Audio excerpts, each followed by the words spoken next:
Keep it locked. Happy New Year. Eminem is in control of Shade 45.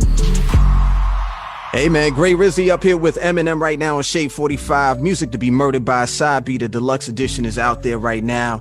This song that you have is creating a lot of talking. Zeus. The first part with you apologizing to Rihanna for a leaked verse that got out. You know, I thought it said a lot about you as a man, and you've been on the record about the friendship that you have with Rihanna, but this made it onto the project.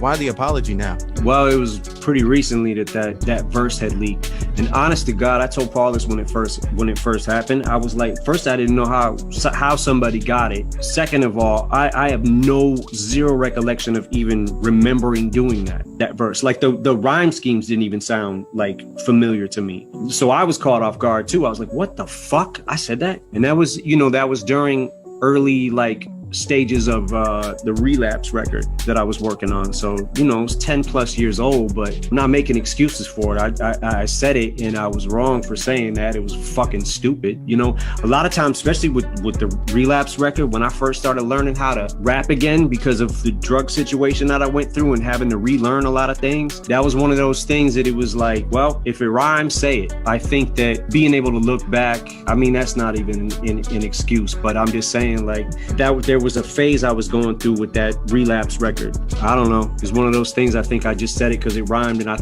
I'm sure looking back now, I should have thought better of it. It was one of those things that, like I said, I don't even remember recording, but record a lot of songs. So it was like, it's tough sometimes to even, you'd be like, oh shit, I remember that, But I know a lot of people they're very happy and proud that they got to hear that part from you, that apology on Zeus.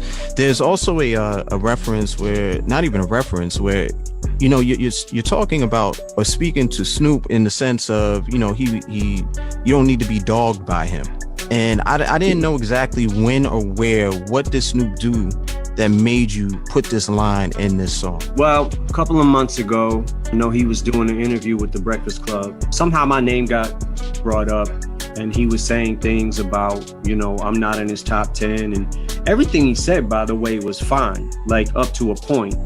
When he I've never said, him saying that I'm not in his top 10 because there's some rappers from the 90s that I can't fuck with. Him saying Dre made the best version of me, absolutely. Why would I have a problem with that? Would I be here without Dre? Fuck no, I wouldn't. The rappers he mentioned from the 90s, KRS-One, Big Eddie Kane, G-Rap, I've never said I could fuck with them. I never said that. You know what I'm saying? So it's all everything was good until it was more I think it was more about the tone he was using that caught me off guard, because I'm like, yo, where is this coming from? I just saw you. What the fuck? You know what I'm saying? It threw me for a loop. Again, I probably could have got past the whole tone and everything, but it was the last statement when he said, as far as music I can live without, I can live without that shit. Now you're being disrespectful for it just caught me off guard. I wasn't ready for that. And people started hitting me up about it, oh, what are you gonna do? What are you gonna do? And I didn't know what to do about it at first, because it confused me, because I'm like, yo, bro, same team. We're on the same team. What the fuck? And I have never in my career, my entire career, ever said a disrespectful word about Snoop Dogg. I mean, what the fuck? His impact on hip hop, I can't front on that. But it's at what point does it start becoming okay, now everyone's entitled to their opinion. My top 10, top 5 ain't gonna be the same as his. But everyone's entitled to their opinion, so how could I be mad at that? I wasn't mad about the opinion. It was after that. It was that the very last statement was oh, what the fuck? Mm-hmm. Damn, dog. Really? But I said what I said. I addressed it. I felt like what I said what I needed to say. And I'm not saying to choose sides, but it definitely is. It's a song that's going to be talked about for a minute, man. This is Zeus, music to be murdered by Side B, the deluxe edition. Eminem's with us. Shade 45.